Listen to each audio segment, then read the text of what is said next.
我直播算命，网友求助说自己好像怀孕了，肚子里有东西在动。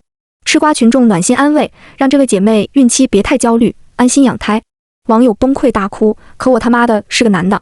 我掐指一算，大惊失色，鬼母的胎盘你都敢吃，你不要命啦？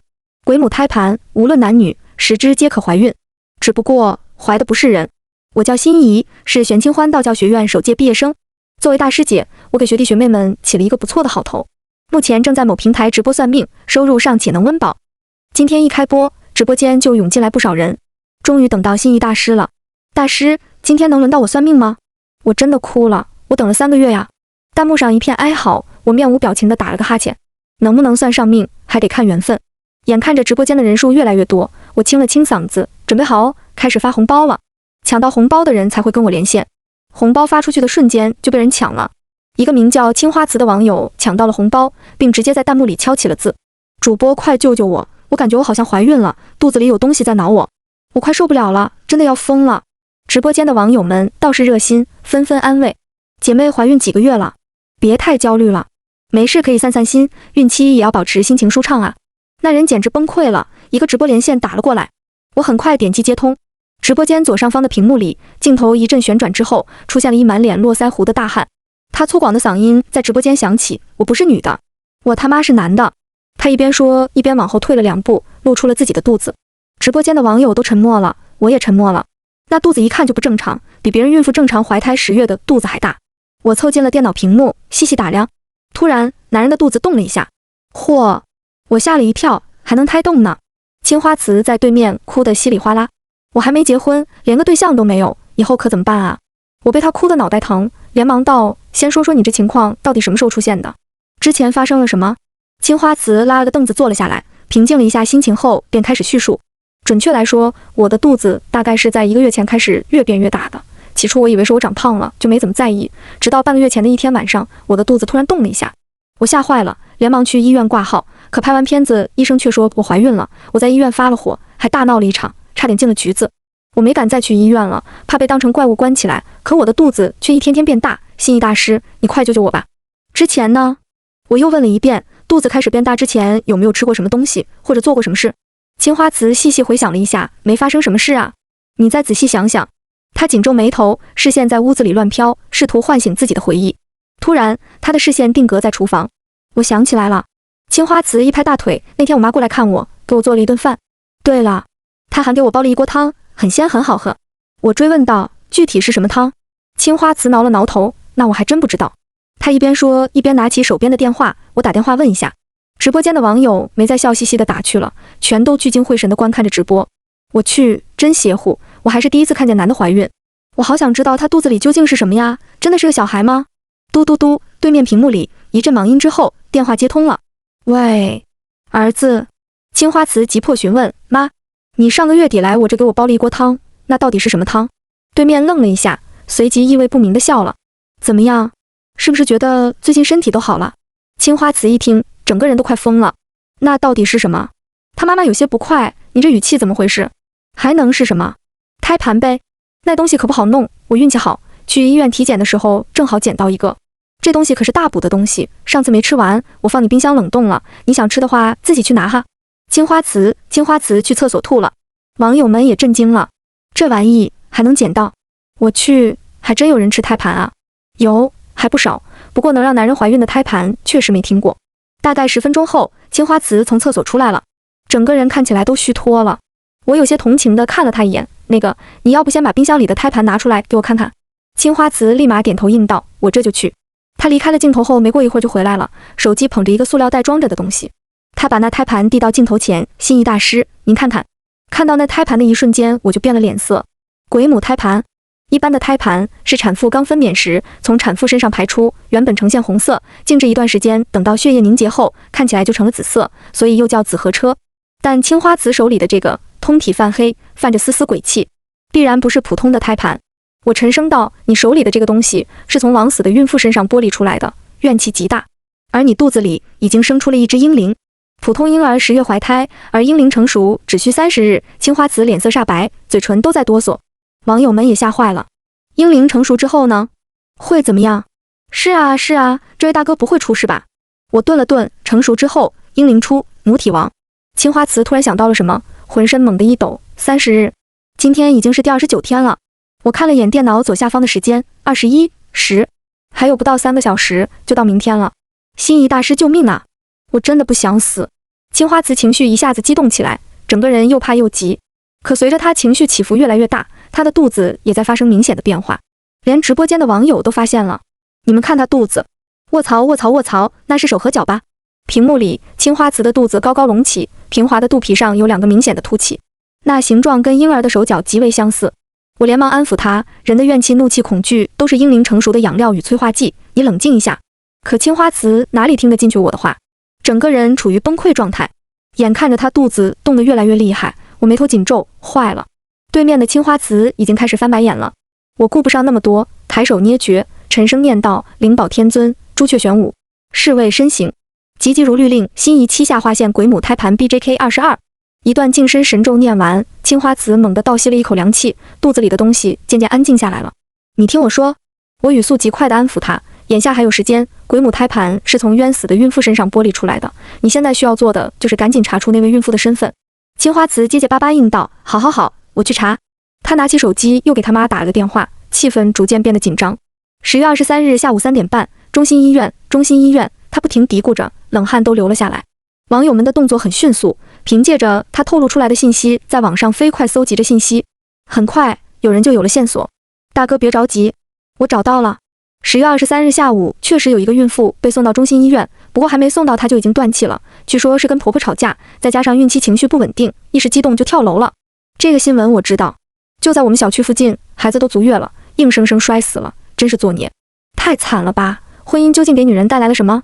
我思索几秒，能成鬼母，怨气冲天，此事怕是不简单。那谁？我扬声喊了青花瓷一声，你把那半个胎盘带着，现在就出发，咱们在刚刚那个网友说的地点集合。青花瓷猛地回神，许是看到了希望，他激动得语无伦次。好好好，我这就出发。我把直播转到手机上，开始收拾家伙时，没想到今晚直播刚开始，我就要出外勤了，今晚注定是个不眠之夜呀。在衣领上挂上一个小型摄像头后，我出门了。网友说的那个地方处于我跟青花瓷住处的中间位置，所以我跟他差不多时候到。青花瓷那魁梧的身材很好认。喂，我喊了他一声，小跑着过去，胎盘呢？青花瓷本名何清，年纪还真不大，只有23岁。留意到我打量的目光，他挠了挠头，我就是长得有些着急。他一边说一边把手里的东西递给我，这是剩下的胎盘。我伸手接过来，走，我们去找地方。此时已经快到10点，这里又刚有人跳过楼，街道上一个人都没有，两边还能看到被风吹走的纸钱，路灯忽明忽灭，更添诡谲。何清寸步不离地跟在我身后，他哆嗦着问：心仪大师，我能拉着你的衣服吗？我拉吧。何清紧紧攥着我的衣服，呼吸都跟着平稳了一些。我们沿着这条路走了大概10分钟，面前出现了几根黄色的警戒线散落在地。我停下脚步，到了。何清颤颤巍巍问我：大师，咱们接下来做什么？我走上前，把那胎盘放到地上，双手结印，沉声道：招魂，残魂出体，九魂归来，黄泉九幽，招魂乃引，魂魄已成，众灵归位，灵神入体，万物回春。引魂咒念到第3遍，旁边的路灯齐齐熄灭，一阵阴风出来，卷起地上的纸钱乱飞。一张纸钱正好贴在了何清的脸上，他愣了一下，抬手就要接下来。等一下，我阻止他，也许你就这样挺好的。为什么？我抬头看着前面，原本空荡荡的地方陡然出现一个白色影子，头发很长，带着肚子，是那位惨死的孕妇。她的魂被招来了。她来了。我轻声道，就是形象有点吓人，我建议你做好心理准备。何清闻言浑身一抖，随即又强行克制住了。他慢吞吞接下蒙在眼睛上的纸钱，眯着眼睛往前一看，差点撅过去。我叹了口气，伸手扶了他一把。还行吗？还行。那就快点走，他好像想带我们去什么地方。那道白色影子回头看了我一眼，随即就往旁边的住宅楼飘去。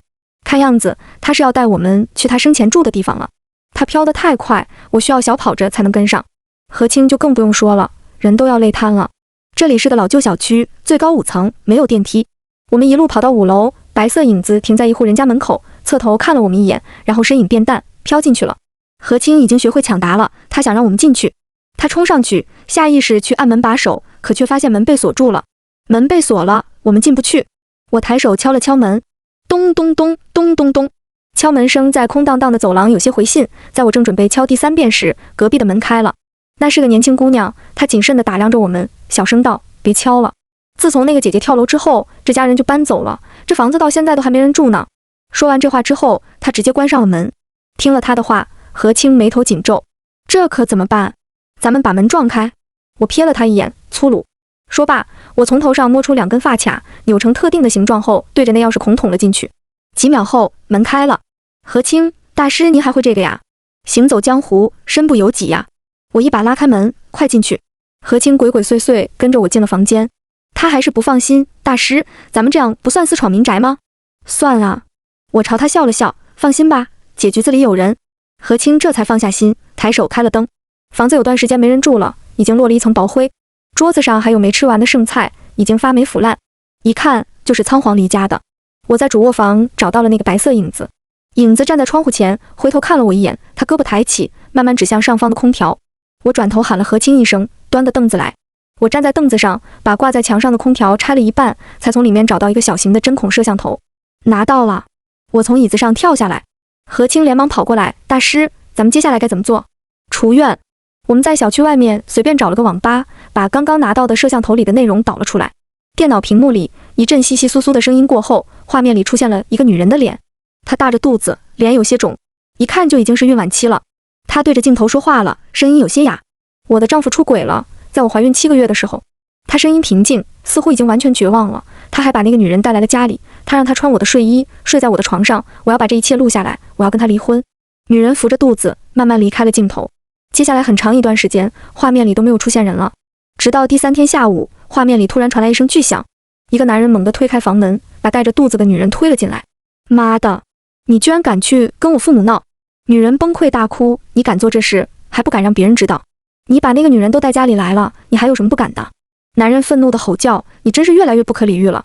你现在大着肚子，我需要解决一下我的生理需求，这有什么错？何清在我背后都看懵了。我去，大渣男啊！画面里的女人也打了狂，疯了般往男人身上捶打着。男人发火，直接一掌把女人推得后仰，踉跄倒退几步后，女人撞在了半开着的玻璃窗上，老旧的玻璃窗应声而碎。女人惊恐地瞪大了眼睛，整个人翻了下去。砰！一个巨响之后，男人慌乱跑下了楼。我关掉了视频，直播间的网友已经通过我佩戴的摄像头看到了全部，他们气愤不已。原来是被她老公推下去的，简直丧心病狂。心意大师，你放心，我已经报警了。难怪她这么大的怨气呢，我要是她，我怨气比她大。女人本想录下自己丈夫出轨的证据，没想到到了最后，却录下来丈夫谋害自己的全过程。我叹了口气，关掉了电脑。走吧。再次来到女人丧生的地方，我掏出背包里的黄酒，洒在了胎盘上，夹起一张黄符，我双手合十，低诵道：飞天虚火，驾景云龙，海月起手，万神敬从。只见黄符火光乍现，我目光一凝，将黄符置于胎盘之上。被黄酒浸透的胎盘蹿起火光，逐渐焚烧殆尽。火光里，我又看到了那道白色的影子，他静静地看着我，原本那副骇人的模样逐渐变化，变成了一个长相温婉恬静的姑娘，那才是她本来的样子。远处有警笛声响起，她朝我笑了笑，身形渐渐变得透明，最后消失不见。何清蹲在我背后，哭得稀里哗啦。我转头看着他，你哭什么？何清，那样的畜生都能娶到这么好看的老婆，而我却连个女朋友都没有，我恨啊！我默默收拾好家伙时，我背起包，走吧。何清，接下来干嘛？引产。何清，啊？我逗你玩的。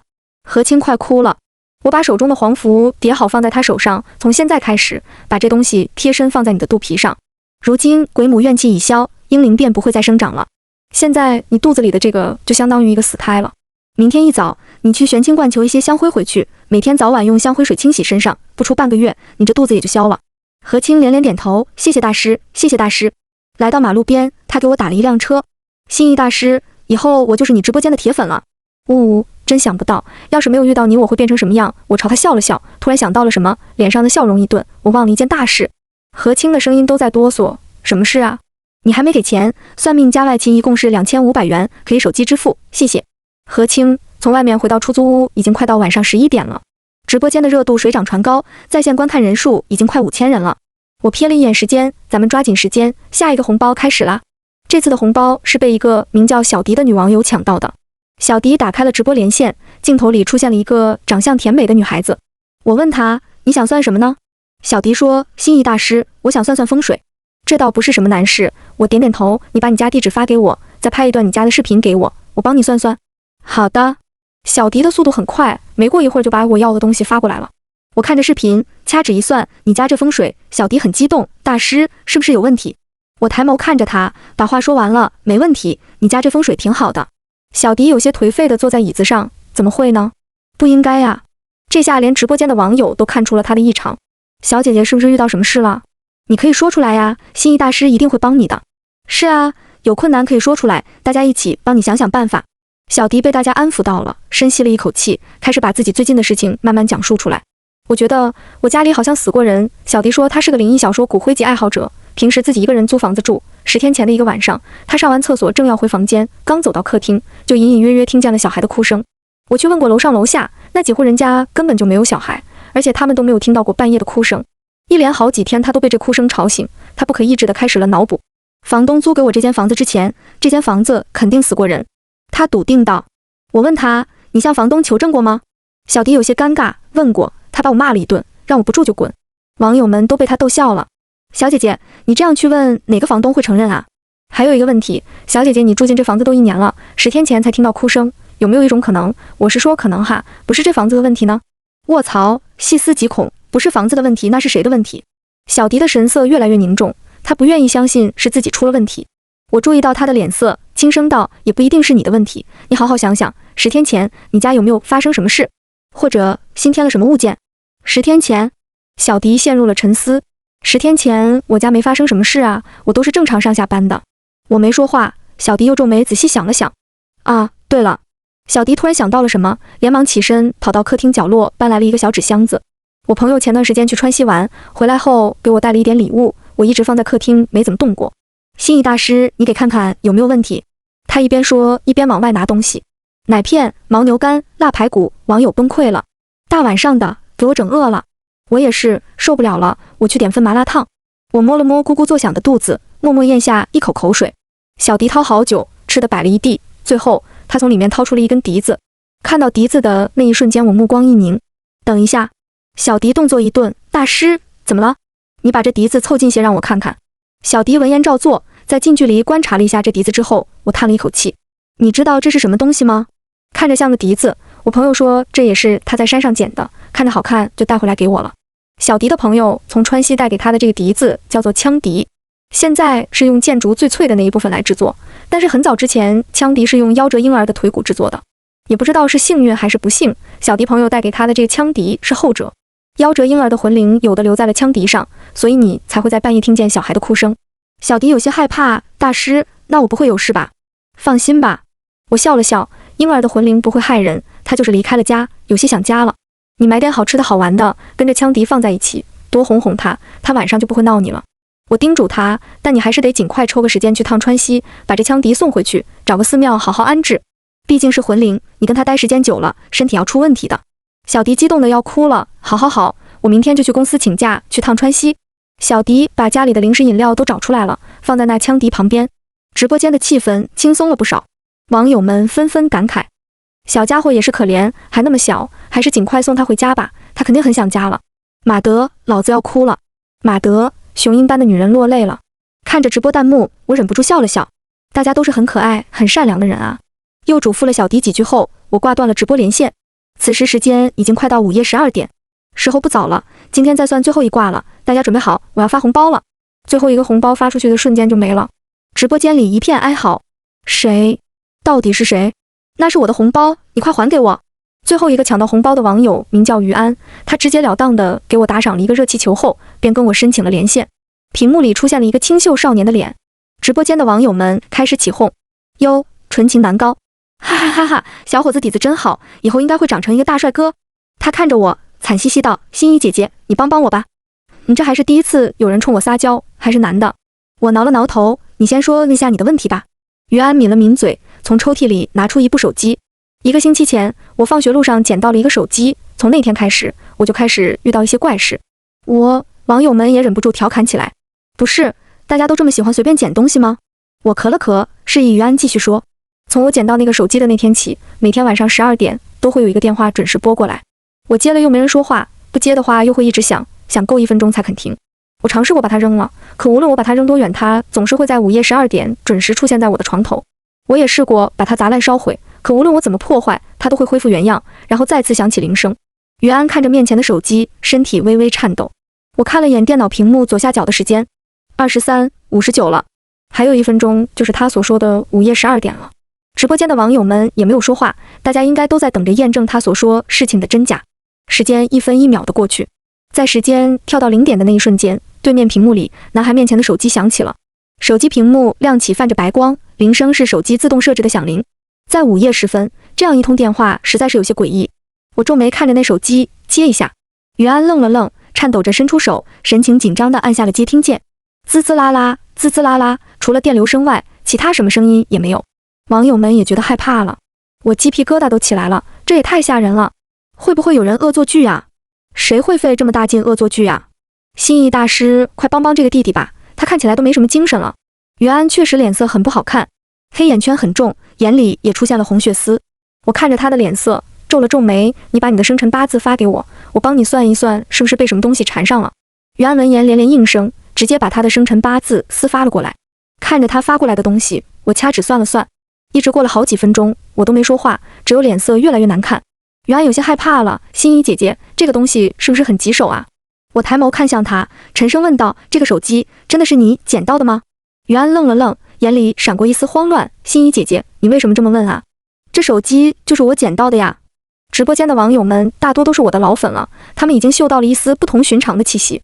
心怡大师为什么这么问？事情肯定不简单，看样子这手机不是这位小弟弟捡的了，难道是他偷的、抢的？于安也看到了这条弹幕，瞬间反驳，我没有。你别瞎说。他语气有些凶，跟之前安静的模样有些反差。我也否认了那位网友的话，这手机不是他偷抢的，而是本来就是他的。他之所以刻意隐瞒这件事，是因为他想隐瞒掉他用这部手机做过的事。我看着于安，他的脸色逐渐变得煞白。他强颜欢笑，心怡姐姐说什么呢？既然你叫我一声姐姐，那我便把你当成弟弟教育一回。我不紧不慢道，你现在坦白交代你做错的事，也许你这条命还能保住。什么？于安惊恐地看着我，久久没说话。我彻底没了耐心。既然你不想说，那我帮你说。3个月前，你在网上意外认识了一个网友，她是一个刚刚生完孩子的产妇，患有很严重的产后抑郁。你在网上跟她聊天，跟她做朋友。别说了。于安彻底慌了神，大吼道，你别说了。网友不解，他到底做了什么？目前看来，他做的是好事啊。好事？我冷哼一声，那他在网上怂恿别人自杀也是好事？什么？我去，真是没想到，简直丧尽天良。于安确实是在网上跟人家做朋友了，他每天找他聊天，并在一言一语里不断否定别人存在的价值，他不停打击他，粉碎他对生活的希望，最后又伪装成他的同类，向他发出邀请。你看，这个世界不欢迎我们，我们一起走吧。他在怂恿抑郁症患者自杀。最可恨的是，他得逞了。第一个自杀的人是刚刚生完孩子的产妇，她自杀后，整个家庭支离破碎。她的死给你带来了极大的满足感，同时你开始追求越来越多的刺激。你开始混迹各个群聊，寻找你下手的对象。你加了那些患有抑郁症的人，假意与他们交朋友，然后故技重施，诱导他们自杀。这3个月的时间里，你破坏了多少家庭？你有数过吗？于安面目狰狞，不关你的事，不关你的事，确实不关我的事。我冷声道，所以他们现在来找你了，这也不关我的事。那些在于安怂恿下跟他相约自杀的人找来了。我们都死了，凭什么你不死？你用手机打下一字一句的催命符，那我们就用手机铃声提醒你，你也该死了。这不是很公平吗？弹幕的网友气疯了，指责于安的话都快铺满了整个屏幕。于安受不了了，下意识就要去挂掉直播连线，可就在他的手碰到鼠标的瞬间，桌子上的手机响了，普普通通的铃声在这夜里却成了催命符，一声又一声。于安甚至能感觉到自己的房间好像多了些什么。他终于崩溃了，心意大师，求求你救救我吧，我还年轻，我不想死啊。年轻？谁不年轻？被他怂恿自杀的人里，有的才刚刚上大学。直播间的人看不见，可我却看得清楚。于安的背后站着几个怨灵，手机一直在响，对于安而言，这就是他的催命符。如果他能早点忏悔，早点醒悟，也许我还能救他。可现在太迟了。于安觉得周围的空气在一点点变冷，他开始有些喘不过来气了。我看着他逐渐狰狞的面孔，叹了口气，你打赏的钱我会1分不少的退回你的账户。今天咱们的连线就到这里了。我抬手挂断了直播连线，网友们好久都没反应过来，有人悄悄探头问道，心意大师真不救了呀？那孩子也挺可怜的。他可怜，可恨还差不多。就是万一有的人抑郁症都要好了，就因为跟他多聊了2句，又抑郁了，最后自杀，那他真的是很该死了。我沉吟片刻，不是不救，是真救不了。方才给他看八字的时候，我就看出来了，他死期将至，我再厉害也不能跟阎王爷抢人啊。网友们大半夜还是精神的很，他们又在弹幕上聊了起来。此时已经快到凌晨1点了，我打了个哈欠。朋友们，还是奉劝你们一句哈，路边的东西不要随便捡，万一碰到那些借命借运借寿的，你哭都没地哭。网友倒是听劝，知道啦知道啦，以后绝对不乱捡东西了。吓死了我，刚刚下班看到路边有一排排小灯挺好看的，准备捡回家来着，听到心意大师的话，我又全都放回去了。我去，你这都敢捡？你猜别人为什么不捡？小心有东西跟着你回家哦。我笑了笑，提醒道，这位朋友，回家之后记得在门口挂上一个针线盒哦。咱们不怕1万，就怕万一。夜深了，我实在是有些熬不住了。我又打了个哈欠，再见，我下直播了，咱们明天再见。挂断直播后，我洗漱完毕，躺在床上，想了又想，还是掏出手机给我师傅打了个电话。嘟嘟嘟，一阵忙音之后，师傅的怒吼声在我耳边炸开。孽徒，这都几点了？你是不是想让师傅早点死？我把手机远离耳朵，几秒之后才重新放回来。师傅，帮徒弟一个忙呗。说，你帮我在咱们玄清观点几个往生灯，名字我回头发给你。师傅没什么好气，但还是答应了。我又补充道，你多念几遍往生咒，让他们好快点投胎。你拿师傅消遣是吧？师傅要生气了。没，我连忙认怂，都是些可怜人，师傅你多关照哈。师傅冷哼一声，知道了。说罢，他直接挂断了电话。听着手机里的忙音，我忍不住勾了勾嘴角。我师傅最是嘴硬心软了，